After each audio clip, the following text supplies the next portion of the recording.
मोदी कहता था ना कि ऑपरेशन सिंदूर जारी है, कार्रवाई को अभी सिर्फ स्थगित किया है।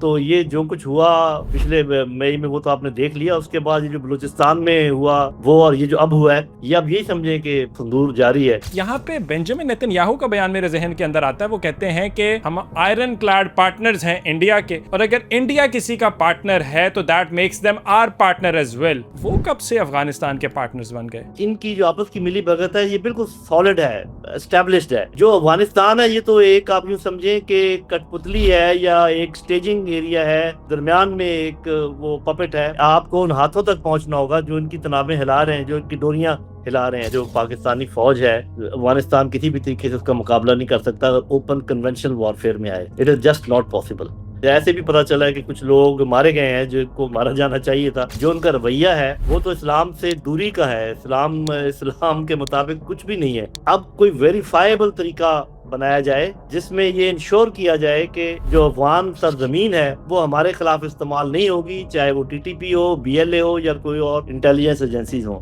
किसी के कहने कहलाने में अगर ये इस किस्म के काम करेंगे इसका कोई फायदा नहीं है, क्योंकि जो इनसे ये काम करवा रहे हैं हम तो उनको डायरेक्ट भी उनको जवाब दे चुके हैं, तो ये इनडायरेक्ट स्ट्रेटजी कैसे काम करेगी। हेलो, अस्सलाम वालेकुम एवरीवन। मैं हूं Ismail Qasim and I welcome you all to a very very very important episode here at the current podcast.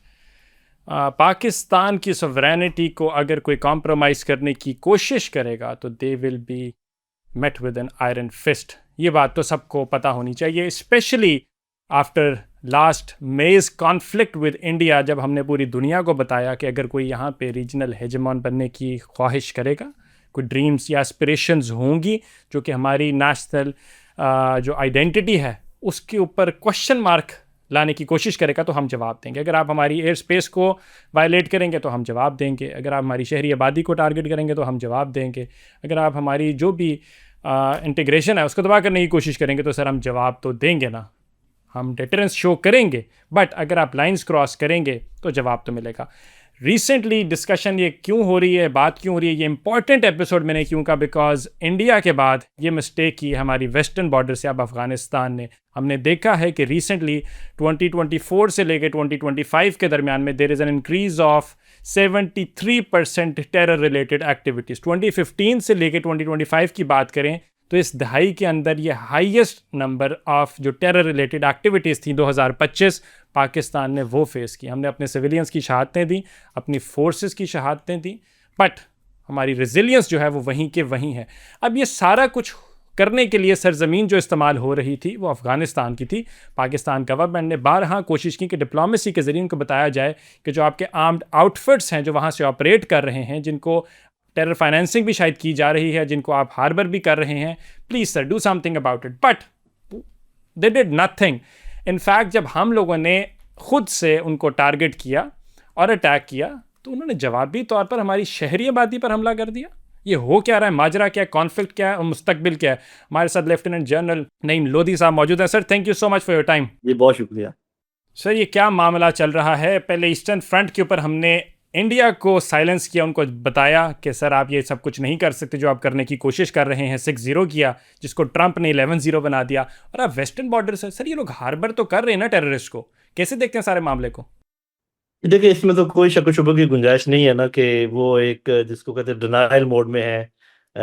हालांकि दुनिया भी जानती है, हमने उनको सबूत भी मुहैया कर दिए हैं कि वहाँ पर ट्रेनिंग कैंप्स हैं, वहाँ से लोग आ रहे हैं और उसके बावजूद वो नहीं उस बात को मान रहे। और ये भी आप याद रखिए कि अफगानिस्तान जैसा मुल्क जो कि माशी तौर पे इतना कमज़ोर हो और बाकी भी इतना मजबूत ना हो, वो खुद अपने बिरते पे इस किस्म के काम नहीं कर सकता। ये हमें ज़रूर इस बात का जायज़ा लेना चाहिए। उनके पीछे इंटेलिजेंस एजेंसीज हैं जो हमारी दुश्मन एजेंसीज हैं वो हैं, और उनको कुछ ना कुछ इसमें मिल रहा होगा जो ये सब कुछ चल रहा है। तो वो जो मोदी कहता था ना कि ऑपरेशन सिंदूर जारी है, तो ये जो कुछ हुआ पिछले मई में वो तो आपने देख लिया। उसके बाद ये जो बलूचिस्तान में हुआ पिछले दिनों, वो और ये जो अब हुआ है, ये अब यही समझे कि वो सिंदूर जारी है। लेकिन हमारा भी मार का हक जारी है। आपने देखा कि हमने बलूचिस्तान में कैसा जवाब दिया, इधर भी कैसा दिया।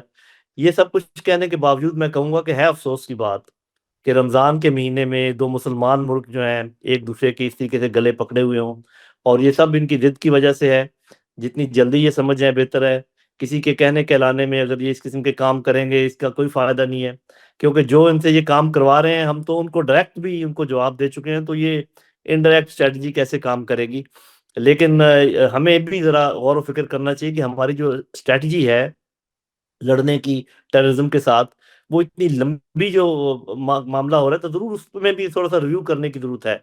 लेकिन बहरहाल अब तो चूंकि हालत जंग है, हमने हर हालत में इनको सबक सिखाना है। मेरा ख्याल कुछ सबक उन्होंने कल रात सीख लिया है, अगर कुछ रह गया होगा तो वो अगले एक दिनों में हो जाएगा। उसके बाद अगर कोई बरादर मुल्क दरमियान में सुलह सफाई करवाता है वो मैं मान लेनी चाहिए, लेकिन एक शर्त पर, कि अब कोई वेरीफाइबल तरीका बनाया जाए जिसमें ये इंश्योर किया जाए कि जो अफगान सरजमीन है वो हमारे खिलाफ इस्तेमाल नहीं होगी, चाहे वो टीटीपी हो, बीएलए हो या कोई और इंटेलिजेंस एजेंसीज हो। इससे कम तर पे हमें मेरा ख्याल एग्री नहीं करना चाहिए, ये मेरी राय है। तो 100% और बड़ी एक साउंड रीजनेबल सी राय है। लेकिन आपने ना दो चार चीज़ों का जिक्र किया। एक तो आपने कहा कि हमारी स्ट्रैटेजी जो है रिलेटिव टू काउंटर टेररिज्म उसको शायद री एवेल्यूएट करने की ज़रूरत है, लेकिन इंपॉर्टेंट बात आपने एक ही, इस टाइम हम हालत जंग में है। सो हमारी जितनी भी नेबरिंग कंट्रीज़ अगर उनको लगता है कि हमारे मैसेज जो हैं अपने इंटरनली इंस्टीट्यूशंस के ऊपर अगर क्वेश्चंस करते हैं या कोई आपस में बातचीत करना चाहते हैं तो उसको शायद लगता है कि दरारें पड़ गई। नो सर, हमारे इंटरनल मामलात हमारे अपने हैं, but as long as external front के ऊपर जंग लड़ने की बातें हैं तो sir we stand united. Sir आपने ऑपरेशन सिंदूर के कंटिन्यूएशन की बात की, 100% एग्री ऑन दैट। यहाँ पे बेंजामिन नेतन्याहू का बयान मेरे जहन के अंदर आता है। वो कहते हैं कि हम आयरन क्लैड पार्टनर्स हैं इंडिया के, और अगर इंडिया किसी का पार्टनर है तो that makes them our partner as well. इस सारी सिचुएशन को उनको एनालाइज करते हुए वो कब से अफगानिस्तान के पार्टनर्स बन गए? बात यह है कि अफगानिस्तान का, वो आपको पता है कुछ फेक वीडियोस चल रही है जिसमें अफगानिस्तान का जिक्र उसके मुंह से है, वो अफगानिस्तान का तो डायरेक्ट उसने जिक्र नहीं किया। लेकिन ये जो बात है ये बड़ी इंपॉर्टेंट है कि जो हमारा पार्टनर है वो इंडिया का पार्टनर है, या जो इंडिया का पार्टनर है वो हमारा पार्टनर है। तो इसमें आप और हमें ये गौर करना चाहिए कि वो कौन सा मुल्क है जो बड़े शद्दोमत के साथ इसराइल का पार्टनर है। मुझे नाम लेने की जरूरत नहीं है।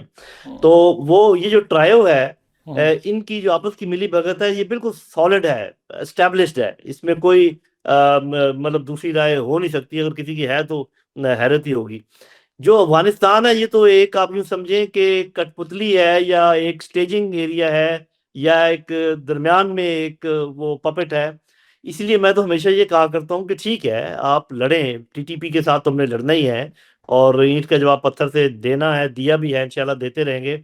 लेकिन जब तक आप कठपुतलियों के साथ लड़ते रहेंगे और उनकी तनाबें हिलाने वाले पीछे से जो हाथ हैं हमको काटेंगे नहीं, उस वक्त तक ये मामला सीधा नहीं। ये जो मैं कह रहा था ना कि हमें रिव्यू करने की जरूरत है, उसमें एक ये पॉइंट है कि आपको उन हाथों तक पहुंचना होगा जो इनकी तनाबें हिला रहे हैं, जो इनकी डोरियां हिला रहे हैं। दूसरा ये है कि तमाम जो टेररिज्म है जरूरी नहीं कि उसका मंबा सारा के सारा अफगानिस्तान हो। और भी आप देखिए, वो जिसको कहते हैं कि अपनी चरपाई के नीचे भी डांग मारिए और देखिए कि यहाँ तो कुछ ऐसे लोग मौजूद नहीं है जो उनको हार्बर करते हैं या उनको कोई सहूलत फराहम करते हैं। तो इसको ओवरऑल जो है मुआशी पहलू, सियासी पहलू, और मैं एक बात कहा करता हूँ और आपके वसात से दोबारा कह देता हूँ, आप लोग यंग लोग हैं जल्दी समझ जाएंगे, इंसाफ के बगैर अमन पैदा नहीं हो सकता, अमन के बगैर मईशत नहीं संभल सकती। और जब मैं इंसाफ की बात करता हूं तो सियासी इंसाफ, माशी इंसाफ, माशरती इंसाफ, ये आप देंगे कौम को तो अमन होगा, और अमन होगा तो मईशत आगे चलेगी। ये जो उल्टा पहिया चलाने की कोशिश है ये कभी कामयाब नहीं होगी। मुझे बहुत ही खूबसूरत, मतलब वेरी ब्यूटीफुल इनपुट कि आपको सबसे पहले इंसाफ कायम करना होगा हर एतबार से, पॉलिटिकल, इकोनॉमिक, सोशल, और उससे अमन कायम होगा। और व्हेन देयर इज पीस तो तब आप डेवलपमेंट की बात कर सकते हैं, ग्रोथ की बात कर सकते हैं, इकोनॉमी की बात कर सकते हैं। अगर ऐसा नहीं है, रिवर्स साइकिल चलाने की कोशिश करेंगे तो नहीं चलेगा।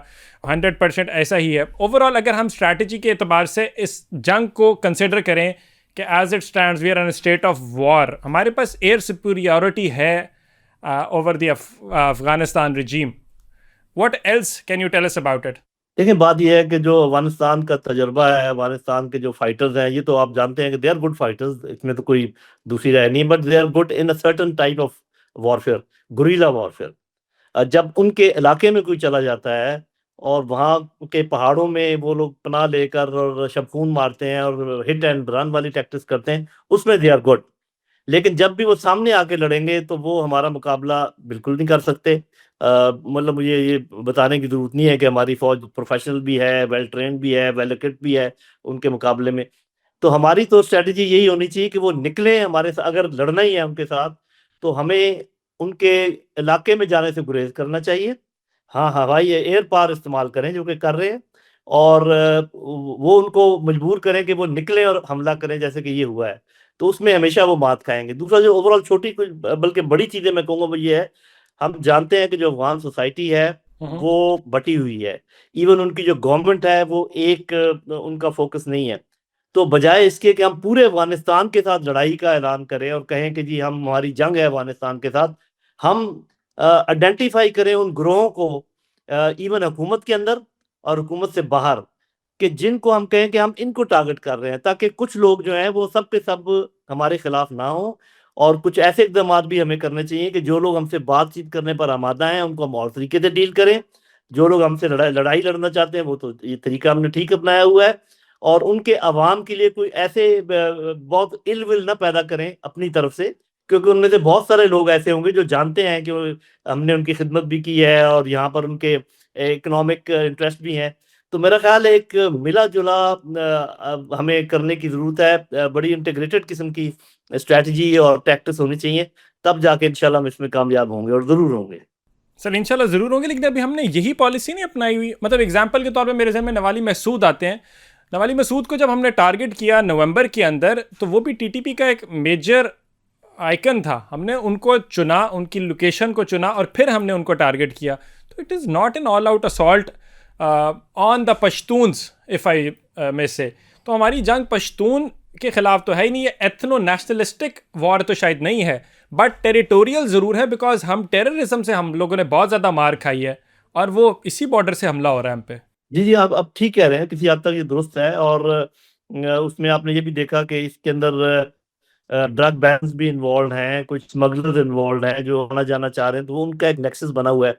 मैं जो इशारा कर रहा हूँ वो ये है कि हमें नेशनल सतह के ऊपर, मुल्की सतह के ऊपर इस किस्म का ऐलान नहीं करना चाहिए था मेरे ख्याल में। मैं गलत हो सकता हूँ कि हमारा ऐलान जंग है अफगानिस्तान के खिलाफ, या जब हम बातचीत के लिए पहले जा रहे थे तो ये कहा अगर कामयाब ना हो तो फिर ये मतलब इस किस्म की हम बहुत बड़ा और मजबूत मुल्क है अफगानिस्तान के मुकाबले में। तो हमें हमें उनको अपने बराबर लाने की जरूरत नहीं है। ऐसी बातें हमें नहीं करनी चाहिए कि जिससे ये लगे कि उधर से वो कर रहे हैं, इधर से हम कर रहे हैं। उनका रिटोरिक है, हमारा जवाबी रिटोरिक है। हमें रिटोरिक की जरूरत ही नहीं है। हम एक हकीकत है जिसको दुनिया तस्लीम करती है। तो हम्म। हमें ज्यादा मैच्योरिटी के साथ, ज्यादा बड़ेपन के साथ ये सारे मामलात आगे बढ़ाने चाहिए। और हाँ, जहां पर जिसकी खबर लेनी हो उसकी टिका के खबर लें, लेकिन जिससे बात करनी हो उससे बात भी करें। तो इस तरीके का माहौल हमें हमेशा कायम रखने की जरूरत है, जिसमें मिले जुले मैसेजेस हों, और पूरे अफगानिस्तान को अपने अगेंस्ट खड़ा नहीं करना चाहिए। ये मेरी राय है। बिल्कुल ठीक है, बड़ी रीज़नेबल राय है आपकी। सर एक चीज़ मैं और यहाँ पे ऐड करना चाहूँगा। मंसूर अली ख़ान ने कोट किया, पर ये उनकी खबर है या उनका तज्जिया है। उन्होंने कहा कि अफ़गान पैलेस से कहीं शायद गोलियों की भी आवाज़ें आई। तो इंडिया उन्होंने जो दिया या उन्होंने जो हाईलाइट करने की चीज़ कोशिश कर रहे थे, वो कह रहे थे कि शायद इंटरनली डिवीजन भी बहुत ज़्यादा है और वहाँ पे कोई बगावत का एलिमेंट भी अफ़गानिस्तान के अंदर दिखाई दे रहा है। Can you comment on this? ये इसमें हालांकि ऐसी खबर तो मुझे मतलब साहब ये बात उड़ती उड़ती तो आई है, लेकिन जब तक ये खबरें बिल्कुल इन पर तहकीक होकर पक्की हो ना जाए, ऐसे भी पता चला है कि कुछ लोग मारे गए हैं जिनको के अच्छा। मेरे अपने ख्याल में मारा जाना चाहिए था। जो कि ऐसे लोग जिनमें शामिल हैं जो कि बच्चियों की तालीम के खिलाफ हैं या इस किस्म की सख्ती करते हैं जिसका इस्लाम में अदरवाइज कोई जवाब पैदा नहीं होता। तो मैं भी ये समझता हूँ कि बजाय इसके कि हम ये कोशिश करें कि अफगानिस्तान का रजीम चेंज हो जाए, हमें ये कोशिश करनी चाहिए कि वहां पर इन हाउस चेंज आ जाए, क्योंकि इसी रजीम के अंदर ऐसे लोग मौजूद हैं जो कि कंपैरेटिवली ज्यादा, आप समझें कि रोशन ख्याल हैं, समझते हैं मामलात को। लेकिन ये कुछ ऐसे जहनों ने कब्जा कर रखा है जो कि इनको बिल्कुल पुराने जमानों की तरफ खींच के ले जा रहे हैं। तो अगर ऐसा हो जाए तो मेरा ख्याल है इसमें कोई मज़ायका नहीं है, और फिर ऐन मुमकिन है कि आपको ऐसी खबरें मिलने लगें कि वो खुद ही कहें कि हम पाकिस्तान के साथ अमन के साथ रहना चाहते हैं। कुछ ऐसे ऐसे बयानात सामने आए भी हैं, लेकिन चूंकि वो ऑथेंटिक नहीं है इसलिए उस पर कुछ नहीं कहा जा सकता। मेरा अपना ख्याल ये है कि ये जो ऐसे हार्ड कोर लोग जो कि इनको अथाह अंधेरों में ले जाने के लिए कोशिश कर रहे हैं, अगर वो कहीं एलिमिनेट हो जाएं उनके अपने तरीके से या किसी भी तरीके से, तो ये अफगानिस्तान के लिए भी अच्छा होगा, इस खित्ते के लिए भी अच्छा होगा। बिल्कुल ठीक है सर। आपने बच्चियों की तालीम की बात की। 1500 दिन गुजर गए कि बच्चियों को तालीम हासिल करने नहीं दी जा रही है। इस्लाम की ये लोग बात करते हैं, और ये कैसा इस्लाम है? इस्लाम के कवानीन के मुताबिक तो रमज़ानुल मुबारक के अंदर आपने हथियार डाल देने होते हैं, आपने अमन की बात करनी होती है, अमन कायम करना होता है। तो ये कैसा इस्लाम है सर वहाँ पे कि बच्चियों को तालीम नहीं देंगे, बेसिक राइट्स जो हैं ह्यूमन हम वो नहीं देंगे, और रमज़ान के महीने के अंदर इतना हम उसका तकद्दुस जो है पामाल करेंगे कि अपने हमसाये मुल्क जो कि मुसलमान ही है उसी के खिलाफ ऐलान जंग कर देंगे। जी देखिए, मैं तो ये कहूँगा कि वैसे तो मैं चूंकि साफ ज़रा इस्लामिक स्कॉलर नहीं हूँ, इसलिए मैं इस पर ऐसी कोई हतमी राय तो दे नहीं सकता। ये इस्लामिक स्कॉलर्स को चाहिए कि वो ऐसी बातों को उजागर करें। मेरा ख्याल है कि जो उनका रवैया है वो तो इस्लाम से दूरी का है। हम्म। इस्लाम के मुताबिक कुछ भी नहीं है। हम्म। इस्लाम में इस्लाम नाम ही अमन का है, सलामती का है, और अकोमोडेशन का है, और नॉलेज का है, और तहम्मुल का है, और प्यार मोहब्बत का है। तो इसमें से जितनी चीज़ों का मैंने नाम लिया, आपको कौन सी चीज़ वहाँ पे मिलती है? तो जहाँ पर आपको तहम्मुल ना मिले, प्यार ना मिले, आप एक एक अमन का माहौल ना मिले, तालीम का माहौल ना मिले, सफाई का माहौल ना मिले, उस वक्त तक आप यूँ समझें। और फिर ये है कि ख्वातीन को तो आज़ाद किया इस्लाम ने। अगर देखा जाए, आप उस ज़माने की ख्वातीन की हालत देखें, उसके बाद हुज़ूर सल्लल्लाहु अलैहि वसल्लम के ज़माने के अंदर अंदर कितनी चेंजेस आई। तो वो जो चेंजेस की डायरेक्शन थी उसको कायम रखना ज़रूरी है, तब इस्लाम की स्पिरिट जो है वो पूरी होती है। तो ये तो मेरा नहीं ख्याल कि जो इन्होंने रवैया अपना रखा है ये किसी भी तौर पे और इस्लामी रवैया ऐसा होना चाहिए कि दूसरे लोग अट्रैक्ट हों, हम्म। वो कहें कि यार ये कैसे लोग हैं, हम भी इनकी तरह बनना चाहें। तो कुजा ये कि लोग आपसे नफरत करें, आपसे दूर रहना चाहें, तो ये कौन सा इस्लाम और कैसा इस्लाम है? 100% गुफ्तार से ज़्यादा किरदार की अहमियत है जी, इस्लाम में। तो ये पता नहीं तो कौन सा इस्लाम है जिसके अंदर अल्लाह ही हाफिज़ है इनका तो सर। और इनके फैक्ट्स और फिगर्स की अगर मैं यहाँ पे और एडिशन करूँ, 2025 के अंदर बारे सिर्फ सिक्योरिटी पर्सनल की 2000 ओवरऑल जो शहादतें हमने देखी है सिक्योरिटी पर्सनल की 600-700 के करीब थी, तो टोटल नंबर जो था वो 2000 के करीब चला गया था। And that is more than thrice of what we saw 5 years ago। Khawaja Asif साहब कहते हैं, एंड कोट अनकोट वो कहते हैं, our patience has run out. कहते हैं हमारी बस हो चुकी है सर, हमने काफ़ी ट्राई कर लिया। देखिए बात ये कि ख्वाजा साहब डिफेंस मिनिस्टर हैं, वो जो चाहें कहें, लेकिन मैं एज ए जनरल आपसे, रिटायर्ड जनरल जो बात करूंगा कि देखें, वो जर्नैल जिसको गुस्सा आ जाए और वो जर्नैल जिसका सब्र जवाब दे जाए, वो फिर जर्नैली के काबिल नहीं होता, ये मैं आपको बता दूं। ओह अच्छा, ठीक है। अच्छा अच्छा, very interesting, very interesting. This is a new way to look at it, another way to look at it. But since आपने सारी अपनी ज़िंदगी जो है वो पाकिस्तान के लिए ही सर्व किया, अपना इतना ज़्यादा आपने टाइम गुजारा है, तो coming from you it's pretty interesting sir. Overall finally conclusion की तरफ बढ़ते हैं, लेकिन ओवरऑल हमने पाकिस्तान ने जो सपोर्ट किया अफगानिस्तान को, it's for there for everyone to see. चाहे वो अफगान रेफ्यूजीज़ हों, हर एतबार से हमने उनको बहुत सपोर्ट किया। सो हमें शायद वो रेप्लिकेट होनी चाहिए थी वही लव जो अफेयर था उनकी जानिब से। लेकिन डू यू थिंक कि जो अफगान रिपैट्रिएशन की पॉलिसी अपनाई गई थी काकर साहब के रिजीम के अंदर, उसने शायद थोड़ा सा उनको परेशान किया? ये देखिए, परेशानियां तो बहुत हो सकती हैं। अभी तो चूंकि वो माहौल जंग का है, इसलिए मैं वो कुछ बातें ऐसी कर नहीं सकता, वरना लोग कहेंगे कि भी ये शायद कोई किसी की हमायत करने की कोशिश कर रहे हैं। देखिए, दुनिया में ऐसा होता है कि जब दो मुल्क हों आपस में, तो जो वहाँ के ऐसे लोग हैं जिनके पास सरमाया है, उनको आप रेजिडेंसी देते हैं, उनको आप अपने यहाँ कारोबार करने के लाइसेंसेस देते हैं। जो लोग आते हैं उनको आप बाकायदा रजिस्ट्रेशन करते हैं, उनके उनकी तालीम का इंतज़ाम करते हैं, गुडविल पैदा करते हैं। और अगर आपने उनको भेजना भी हो तो आप उनके लोगों के साथ बात करके एक तरीके से सेंड ऑफ करते हैं। तो वो हमने बहुत खिदमत की है उनकी। और ये मैं आपको एक बात बता दूं कि हमारा जोग्राफिया, हमारी तारीख, और जो बाकी हमारी माशरत इस तर्ज की है दोनों मुल्कों की, कि ये आपस में जुड़े हुए हैं, ये अलग हो नहीं पाएंगे कभी भी। ये अलग बात है कि कभी भी हमारे बहुत उनसे अच्छे ताल्लुकात नहीं रहे, लेकिन हम मैनेज हमेशा करते रहे हैं। तो उस किस्म के मैनेजमेंट रोल को दोबारा लेकर आना ज़रूरी है, और हमें ये भी देखना चाहिए कि हम गुडविल पैदा क्यों नहीं कर सके। ये जो हिंदुस्तान वहाँ पर आया है, सिर्फ इसलिए आया है कि हमने स्पेस छोड़ी हुई थी। अगर वो हम गुस्से में ना आते और स्पेस को कवर अप करते किसी न किसी तरीके से, तो शायद ये मामला कुछ न कुछ सुधर जाते। बहरहाल ये चूँकि ये इस वक़्त ये debate for some other time.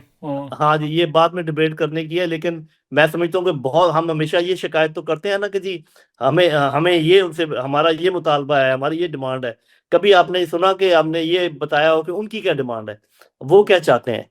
तो जब तक ये डिमांड्स और काउंटर डिमांड्स टेबल पे बैठ के आराम से बात नहीं करेंगे, हमारे लिए अगर अफ़गानिस्तान में अमन हो और वहाँ पर वो तरक्की की राह पर चल दौड़े, तो बेशक हमारे दोस्त ना भी हों, दुश्मनी ना करें, पुरअमन रहें और लोगों के वेलफेयर के लिए काम करें, तो हमें मंज़ूर है। हम नॉर्मल तिजारत करेंगे, अगर हमारा साथ देंगे बहुत अच्छी बात है। लेकिन ये जो इस किस्म का स्टैंड ऑफ है, जो ये झगड़ा है, जो जंग है, मेरा ख़्याल है ये कुछ अरसा रहेगी। ये आर्टिफ़िशियल है, ये ज़्यादा देर चल नहीं सकती, ये इसके अंदर कुछ फ़ॉरेन स्पॉन्सर्ड चीज़ें हैं। ये जब भी दोनों साइडों को समझ आ जाएगी, ये इसमें से हम निकल जाएँगे। बहुत करीबी भाइयों की तरह ना भी रहे, लेकिन जैसे वो शरीकेदार रहते हैं ना, वो चाचे-तायों के बेटे, इस तरीके से हम ज़िंदगी गुज़ार सकते हैं। जी।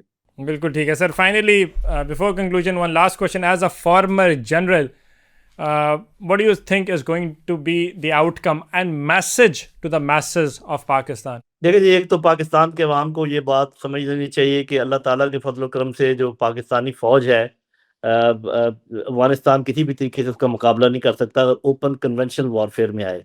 It is just not possible. जो जो टेररिज्म की वो अपनाते हैं, उसके अंदर और इंटेलिजेंस एजेंसीज़ जो बहुत पैसा लगाती हैं, वो इन्वॉल्वड हैं। तो इसलिए मैं तो हमेशा ये कहा करता हूँ कि कॉन्फिडेंट रहें, अपने आप को उनकी लेवल तक नीचे ना लेकर जाएँ। उनके जो लड़ने वाले जिनको शौक है, उनको तो जवाब ईंट का जवाब पत्थर से ही देते रहें। लेकिन साथ के साथ डिप्लोमेसी और पॉलिटिकल मामलों को भी जगह दें और तजारत वगैरह के रूट दोबारा खोलें, ताकि वेलफेयर जो है उनके लोगों की उसमें रखना ना पड़े, लोगों को अपने खिलाफ ना करें। और जैसे मैंने कहा कि वो टुकड़ियों में बटे हुए लोग हैं, उन टुकड़ियों को सख्ती से निपटें जिनको ज़रूरत है। जो टुकड़ियाँ आपके साथ ताल्लुकात कायम करना चाहती हैं, उनके साथ करें। तो इस किस्म का मल्टीलैटरल किस्म का बिहेवियर उनके साथ अगर हम करेंगे और कॉन्फिडेंस के साथ करेंगे, इंशाल्लाह ताल्लुकात भी ठीक हो जाएँगे और पाकिस्तान उनका मुकाबला कोई नहीं है। हम तो अल्लाह ताला के फ़ज़ल व करम से उनसे बहुत बड़ी-बड़ी ताकतों के दाँत खट्टे कर चुके हैं। तो ये अल्लाह करेगा ये भी ठीक हो जाएगा। लेकिन गुस्सा ना करें, तरह-तरह के मीम्स ना बनाएँ और एक-दूसरे को इस किस्म का बुराई बुराई में ना पड़ें जो कि अखलाक से गिरी हुई हो, क्योंकि आखिरकार तो हमने जवाब फिर अल्लाह ताला को देना है, बहैसियत एक कौम भी और एज़ इंडिविजुअल भी। जी।